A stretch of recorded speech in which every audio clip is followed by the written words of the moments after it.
ഇപ്പോൾ ഉരുൾപൊട്ടൽ ദുരന്തബാധിതർക്ക് മുസ്ലിം ലീഗ് നിർമ്മിച്ച വീടുകൾ പാണക്കാട് ഹൈദരലി ശിഹാബ് തങ്ങൾ സന്ദർശിക്കുകയാണ്. അതിലേക്ക്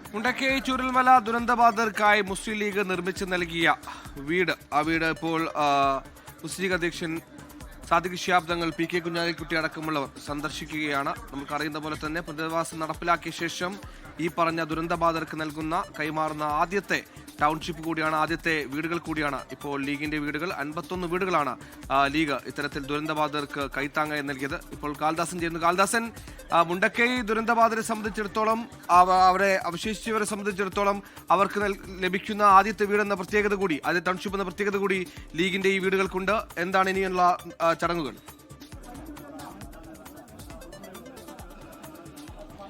അതുതന്നെയാണ് തീർച്ചയായും സുഹൈൽ. ഇപ്പോൾ ഈ മുസ്ലിം ലീഗ് നിർമ്മിച്ച് നൽകിയ വീടുകൾ ഫെബ്രുവരി 28 നിർമ്മിച്ച് നൽകിയതാണ്. ദുരന്തബാധിതർ ഇന്ന് താമസം തുടങ്ങുകയാണ്. കഴിഞ്ഞ 25 മുതലുള്ള ദിവസങ്ങളിലൊക്കെ തന്നെ ഓരോ വീട്ടുകാരായി വന്ന അവരുടേതായ ചടങ്ങുകളും ആചാരപ്രകാരവും ഒക്കെ തന്നെ നടത്തി, പാലുകാച്ചലും ഗണപതി ഹോമവും ഒക്കെ നടത്തി അവർ ഓരോ വീട്ടുകാരായി താമസിച്ച് തുടങ്ങിയിരുന്നു. ഇന്നിപ്പോൾ മറ്റ് നേതാക്കളൊക്കെ തന്നെ എത്തുന്ന ഒരു സൗഹൃദ വിരുന്നടക്കം ഒരുക്കിയിരിക്കണം. നമുക്ക് കാണാം ടി സിദ്ദിഖ്, നിലവിലെ MLA സിദ്ദിഖ്, അതോടൊപ്പം ഡി സി സി പ്രസിഡന്റ് ഉണ്ട്, യൂത്ത് ലീഗ് സംസ്ഥാന ജനറൽ സെക്രട്ടറി PK ഫിറോസ് ഉണ്ട്, മുസ്ലിം ലീഗ് ജില്ലാ ജനറൽ സെക്രട്ടറി T മുഹമ്മദ് ഉണ്ട്, ഒപ്പം തന്നെ സാദിഖ് അലി തങ്ങളൊക്കെ തന്നെ ഇവിടെ എത്തിച്ചേർന്നിട്ടുണ്ട്. എല്ലാവരും നമുക്ക് പിന്നെയും ദൃശ്യങ്ങളിൽ നോക്കിയാൽ തന്നെ കാണാം. PMA സലാമുണ്ട്, PK ബഷീർ ഉണ്ട്. വലിയ രീതിയിലുള്ള രൂക്ഷ വിമർശനമൊക്കെ നാളുകൾക്ക് മുമ്പേ KT ജലീൽ ഈ മുസ്ലിം ലീഗ് ഭവന പദ്ധതിക്കെതിരെയൊക്കെ ഉയർത്തിയിരുന്നു. എന്നാൽ ഈ ഒരു ദിനം KT ജലീലിനുള്ള മറുപടിയാണെന്നാണ് മുസ്ലിം ലീഗ് നേതാക്കളടക്കം തന്നെ പറഞ്ഞിരുന്നത്. അവരിപ്പോൾ ആദ്യത്തെ ഈ മുസ്ലിം ഭവന പദ്ധതിയിൽ കയറുമ്പോൾ തന്നെ ഇടതുഭാഗത്തുള്ള ആദ്യത്തെ വീട് സന്ദർശിച്ച് ഇനി മെല്ലെ മറ്റ് വീടുകളും കൂടി സന്ദർശിക്കാനുള്ള ഒരുക്കത്തിലാണെന്നുള്ളതാണ് മനസ്സിലാക്കുന്നത്. എല്ലാവരും ഇനിയിപ്പോഴുള്ള സൗഹൃദ വിരുന്നുണ്ട്, ശേഷം ഒരു പ്രാർത്ഥനയുണ്ട്. ആ പ്രാർത്ഥനയ്ക്ക് ശേഷമാണ് ഈ സൗഹൃദ വിരുന്നിലേക്ക് ഭക്ഷണവും ഒക്കെ തന്നെ ഒരുക്കിയിട്ടുണ്ട്. ബന്ധുക്കളും ക്ഷണിക്കപ്പെട്ടവരും ഒക്കെ തന്നെയാണ്. നമുക്ക് ദൃശ്യങ്ങൾ കാണാം. കുഞ്ഞാലിക്കുട്ടിയുണ്ട്, പാണക്കാട് സാദിഖ് അലി ശിഹാബ് തങ്ങൾ വീട്ടുകാരോടൊക്കെ തന്നെ സംസാരിക്കുകയാണ്. അല്പസമയത്തിനുള്ളിൽ തന്നെ മാധ്യമങ്ങളോടും തന്നെ പ്രതികരിക്കുമെന്നുള്ളതാണ് മനസ്സിലാക്കുന്നത്. 8 സെന്റിൽ 1060 സ്ക്വയർ ഫീറ്റിൽ ഒരുക്കിയ വീടുകളാണ്. ആദ്യഘട്ടത്തിൽ 51 വീടുകളാണ് ഇവിടെ ഒരുക്കിയിട്ടുള്ളത്, തൃക്കൈപ്പറ്റയിൽ ഒരുക്കിയിട്ടുള്ളത്. മറ്റ് രണ്ടാം ഘട്ടത്തിലേക്കുള്ള വീടുകളും കൂടി ഒരു ഭാഗത്ത് ഒരുങ്ങുന്നുണ്ട്. 105 വീടുകളാണ് പ്രഖ്യാപിച്ചിരുന്നത്. വളരെ പെട്ടെന്ന് തന്നെ ഈ നിർമ്മാണ പ്രവൃത്തികളൊക്കെ പൂർത്തിയാക്കാൻ സാധിച്ചതിൻ്റെ ഒരു സന്തോഷവും കൂടി നേതാക്കൾ അല്പസമയം മുമ്പേ പങ്കുവെക്കുന്നുണ്ടായിരുന്നു. ഇപ്പോൾ പാണക്കാട് സാദിഖ് അലി ശിഹാബ് തങ്ങൾ ഈ ഒരു വീട് സന്ദർശിച്ചു. ഇനി മറ്റ് വീടുകൾ സന്ദർശിക്കാനുള്ള ഒരുക്കമാണെന്നാണ് മനസ്സിലാക്കുന്നത്. ഇനി മറ്റ് ചടങ്ങുകൾ, ഈ ഒരു വീടുകളൊക്കെ സന്ദർശിച്ച ശേഷമാണ് ഒരു പ്രാർത്ഥനാ യോഗം ഉണ്ടായ ശേഷം ഇപ്പോൾ പാണക്കാട് സാദിഖ് അലി ശിഹാബ് തങ്ങൾ മാധ്യമങ്ങളോട് പ്രതികരിക്കുകയാണ്.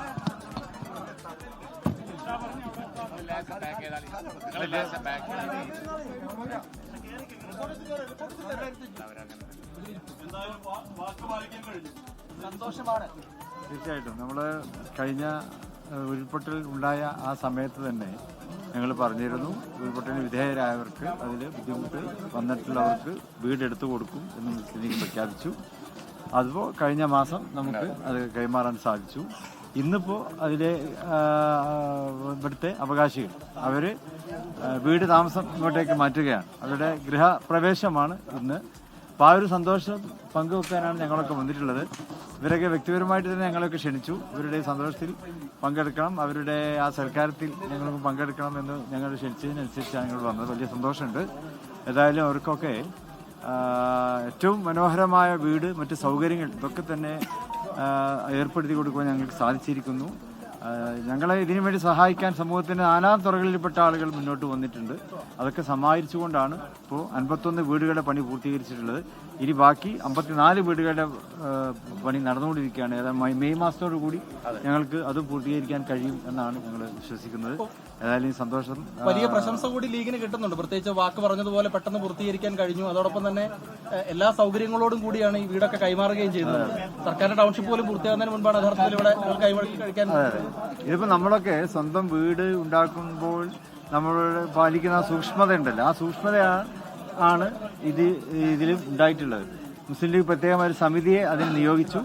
ആ സമിതി രാവെന്നോ പകലെന്നോ വ്യത്യാസമില്ലാതെ ഇവിടെ വന്നു. അവർ കാര്യങ്ങളൊക്കെ എപ്പോഴും പരിശോധിച്ചു. ഞങ്ങൾക്കത് റിപ്പോർട്ട് ചെയ്തുകൊണ്ടിരുന്നു. അതുപോലെ തന്നെ ഇത് പിന്നെ കോൺട്രാക്ട് എടുത്ത നിർമ്മാണം മുഹമ്മദ് അലിയുടെ കമ്പനി, അവരും വളരെ അതുപോലെ ഇത് ആർക്കിടെക്ട് ശ്രീ ടോണി, അവരെല്ലാവരും തന്നെ വളരെ നല്ല നിലക്കുള്ള സഹകരണമാണ്. പിന്നെ ഇതിന്റെ മറ്റ് ഇൻഫ്രാസ്ട്രക്ചർ, ഇതിന്റെ ഈ ലേഔട്ടൊക്കെ ഇവിടെ സംവിധാനിച്ച മലബാർ ടെക്, ഇവരെല്ലാവരും വളരെ ആത്മാർത്ഥതയോടെ കാര്യങ്ങളൊക്കെ ചെയ്തുകൊണ്ടിരുന്നു. ഓരോ സംഭവവും ഞങ്ങളോട് ചോദിച്ചിട്ടാണ്, പറഞ്ഞിട്ടായിരുന്നു ഇവരൊക്കെ ചെയ്തിരുന്നത്. എന്തെങ്കിലും തരത്തിലുള്ള അപാകത ഉണ്ടെങ്കിൽ അപ്പോൾ തന്നെ ചൂണ്ടിക്കാണിച്ചുകൊണ്ട് അതൊക്കെ പരിഹരിക്കുവാൻ ഞങ്ങൾക്ക് കഴിഞ്ഞു.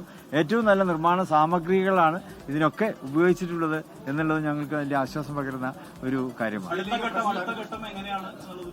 അടുത്ത ഘട്ടം തങ്ങൾ പറഞ്ഞല്ലോ, അടുത്ത ഘട്ടം പറഞ്ഞു. ഇനിയിപ്പോ നമുക്ക് മഴയൊക്കെ നോക്കേണ്ടി വരുന്നല്ലാതെ മറ്റു താമസങ്ങളൊന്നുമില്ല. സമയബന്ധിതമായി പരിപാടി അല്ലേ? സെപ്റ്റംബർ ഇത് നമ്മളെ ഒരു മിനിറ്റ് ഇപ്പൊ ഇവിടെ താമസിക്കുന്ന ആളുകള് അവരുടെ ആതിഥേയത്വത്തിൽ ഞങ്ങളെയൊക്കെ ക്ഷണിച്ചിരിക്കുകയാണ്. അത്തരം ഒരു നോബിൾ ഫംഗ്ഷനാണ് ഇവിടെ. അതിന് യാതൊരു പ്രസക്തിയില്ല, ഒഴിവാക്കി. ഒരു സുപ്രധാന നിമിഷമാണല്ലോ ഇത്. ഒരു പുതിയ ഏട് രചിക്കപ്പെടുകയാണല്ലോ പുനരധിവാസത്തിന്റെ പേരിൽ. അതെ, ഇതിപ്പോ രാഷ്ട്രീയമായിട്ട് തന്നെ കാണേണ്ടതില്ല, മനുഷ്യത്വപരമായിട്ടുള്ള രീതിയിൽ. കാരണം ഇവിടെ ആ ദുരന്തം ഉണ്ടായപ്പോൾ എന്താണ് ഇനിയും സംഭവിക്കാൻ പോവുക എന്ന് ആർക്കും അറിയില്ലായിരുന്നു. അപ്പോൾ ആ ദുരന്തത്തിനെ എങ്ങനെ അതിജീവിക്കാൻ പറ്റും എന്നുള്ള ഒരു ചിന്തയിൽ നിന്നാണ് അവർക്ക് വീട് കൊടുക്കാനുള്ള തീരുമാനം ഉണ്ടായത്. അതിലിപ്പോൾ രാഷ്ട്രീയമോ വേറെയുള്ള നേട്ടങ്ങളോ ഒന്നും നോക്കിയിട്ടില്ല.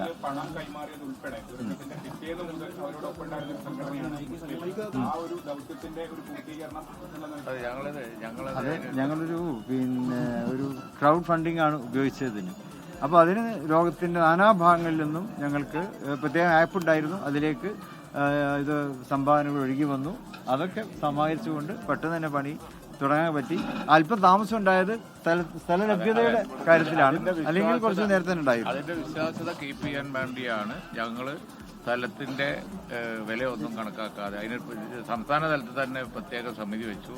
സമിതി അംഗങ്ങളെ പേരൊക്കെ നിങ്ങൾക്ക് അറിയാലോ, ഞാൻ വീണ്ടും ആവർത്തിക്കുന്നില്ല.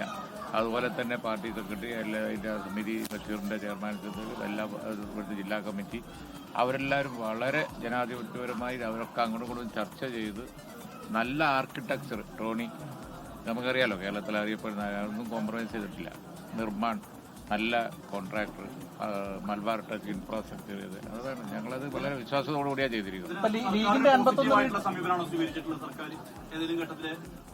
അതിപ്പോൾ നിങ്ങൾക്ക് അറിയാലോ, കാരണം രാഷ്ട്രീയമായ ചില പ്രശ്നങ്ങളൊക്കെ ഉണ്ടായിരുന്നു. പക്ഷെ ജനറലി ഈ ഒരു പ്രോജക്റ്റ് ഇങ്ങനെ ആയതുകൊണ്ട് ഞങ്ങളിപ്പോൾ തങ്ങന്മാരുടെ നേതൃത്വത്തിലൊക്കെ തങ്ങളുടെ നേതൃത്വത്തിൽ നൽകുന്ന ഒരു പ്രോജക്റ്റ് എന്നുള്ളതിൽക്ക് ഇതിനെ ഇല്ലാതാക്കാനൊന്നും ആരും ശ്രമിച്ചിട്ടില്ല. പക്ഷെ ആ ചെറിയ വിവാദങ്ങളൊക്കെ ഉണ്ടാക്കാൻ നോക്കി, അതിലൊന്നും ഒരു അർത്ഥമില്ല എന്നുള്ളത് കണ്ടാൽ മനസ്സിലാവുകയും ചെയ്യും. 51 വീടുകളിലാണ് സത്യത്തിൽ ദുരന്തബാധിതർ താമസിക്കാൻ കഴിഞ്ഞത്. പക്ഷേ ഇപ്പോഴും സർക്കാർ ടൗൺഷിപ്പിൽ ഉൾപ്പെടെയുള്ള ഗുണഭോക്താക്കളൊക്കെ പുറത്താണ്, അവർക്കൊന്നും വീടായിട്ടില്ല എന്നൊരു ആശങ്ക അവരും പങ്കുവെക്കുന്നു. ഇനിയിപ്പോ സർക്കാർ ആരെന്താ നോക്കുക?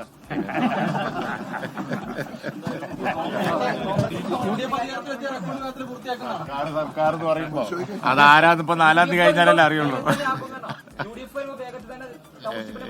ഞങ്ങളുടെ ഈ പ്രോജക്റ്റ് അതിന് തെളിവാണ്. അതെ, ഞങ്ങൾക്ക് മാതൃക ഉണ്ടല്ലോ, മാതൃക ഉപയോഗിച്ചുകൊണ്ട് അവിടെയും പൂർത്തീകരിക്കണം. അല്ല, കോൺഗ്രസിന്റെ പ്രോജക്റ്റിനെ പറ്റി ചിന്തിക്കുന്നുണ്ട്. പക്ഷേ അതിലെ ഒരു കാര്യം ഞങ്ങൾ വ്യക്തമാക്കിയിട്ടുണ്ട് രാവിലെ. ഞങ്ങൾ വെച്ചാൽ ഇപ്പോ കോൺഗ്രസിനോടും ഞങ്ങളോടും ഒക്കെ പ്രതിപക്ഷ നേതാവിനോടും പിന്നെ ഉപനേതാവ് എന്നുള്ള ചെന്നോട് അന്ന് ചർച്ച ചെയ്ത് ഞങ്ങൾ 5-6 മാസം ഒരുമിച്ച് ഗവൺമെന്റിന്റെ പ്രോജക്റ്റിനെ സപ്പോർട്ട് ചെയ്തതാണ്. അന്ന് ഉദ്ഘാടന സമ്മേളനത്തിൽ മുഖ്യമന്ത്രി തന്നെ പറഞ്ഞിരുന്നു, അതായത് കോൺഗ്രസ് വൻതോതിൽ സഹായിച്ചു. സത്യത്തിൽ അന്ന് ഇൻഡിപെൻഡൻസ് കാണിച്ചത് ഞങ്ങളാണ്. ഞങ്ങൾക്ക് തോന്നി ചെയ്യാൻ നല്ലത്, കാരണം ഞങ്ങൾ ഈ വക ചാരിറ്റി പരിപാടികളൊക്കെ ധാരാളം ചെയ്യുന്നതാണ്. തങ്ങന്മാരുടെ നേതൃത്വത്തിൽ അതിന്റെ വിശ്വാസത്തൊക്കെ ചെയ്യാൻ നല്ലത് തോന്നി ഞങ്ങളങ്ങ് ചെയ്തു. കോൺഗ്രസ് കുറച്ചും കൂടി കാത്തു. അതാ അവർക്ക് പറ്റിയത്, അല്ലാതെ വേറെ ഒന്നുമല്ല. ഗവൺമെന്റിലേക്ക് ധാരാളം ഫണ്ട് കോൺഗ്രസ്, കർണാടക ഗവൺമെന്റും കോൺഗ്രസും കൊടുക്കുകയും ചെയ്തു. മാത്രമല്ല MLA മാര്, MP മാര് എല്ലാവരും ഫണ്ട് കൊടുത്തില്ലേ? അപ്പൊ മുൻ MLA മാര് എല്ലാവരും കൊടുത്തു. അപ്പൊ കോൺഗ്രസ് സഹകരിച്ചില്ല പറയുന്നത് വെറുതെയാണ്. കാരണം പ്രിയങ്ക ഗാന്ധി ഞങ്ങളൊക്കെ പങ്കെടുത്ത ചടങ്ങിലാണ് ആ ടൗൺഷിപ്പിന്റെ ഉദ്ഘാടനമൊക്കെ ഉണ്ടായിരുന്നു. പിന്നെ കോൺഗ്രസിന് മനസ്സിലായി ഇതിങ്ങനെ നീണ്ടുപോകും. അപ്പോൾ അവർ വേഗം സ്ഥലം വാങ്ങി ചെയ്യുന്നുണ്ട്. ഇനി ഗുണഭോക്താക്കളായിട്ട് ഗവൺമെന്റ് ലിസ്റ്റ് പെടാത്ത ഒരുപാട് ആളുകൾ പിന്നെ വീട് കേടുവന്നു. എത്ര ആളുകൾ ഇനി വെയിറ്റ് ചെയ്യുന്നു? അതുകൊണ്ട് കോൺഗ്രസിന്റെ പ്രോജക്റ്റും വരും. നമ്മളത് വിവാദമാക്കേണ്ട കാര്യമില്ല. എല്ലാവർക്കും സഹായം കിട്ടട്ടെ, അത് അങ്ങനെ കരുതിയാൽ മതി. ശരി. അത് തന്നെയാണ് ഈ ഒരു ദിവസം, ഇന്നത്തെ ഈ ഒരു ദിവസം ഒരു വിവാദത്തിന് താല്പര്യമില്ല എന്നും കൂടിയാണ് മുസ്ലിം ലീഗ് ഉരുളെടുത്തവരുടെ ഉയർത്തെഴുന്നേൽപ്പെന്ന മട്ടിൽ മുസ്ലിം ലീഗ് നൽകിയ 51 വീടുകൾ അവർ ഗൃഹപ്രവേശം നടത്തിയിരിക്കുന്നു. അവിടെ ദുരന്തം അതിജീവിച്ചവർ അവിടെ ഇന്നു മുതൽ താമസം തുടങ്ങുന്നു. മുസ്ലിം ലീഗിന്റെ വീടുകൾ സന്ദർശിച്ച ശേഷം, ഗൃഹപ്രവേശം പൂർത്തിയാക്കിയ ശേഷം നേതാക്കളടക്കം മാധ്യമങ്ങളെ കാണുക.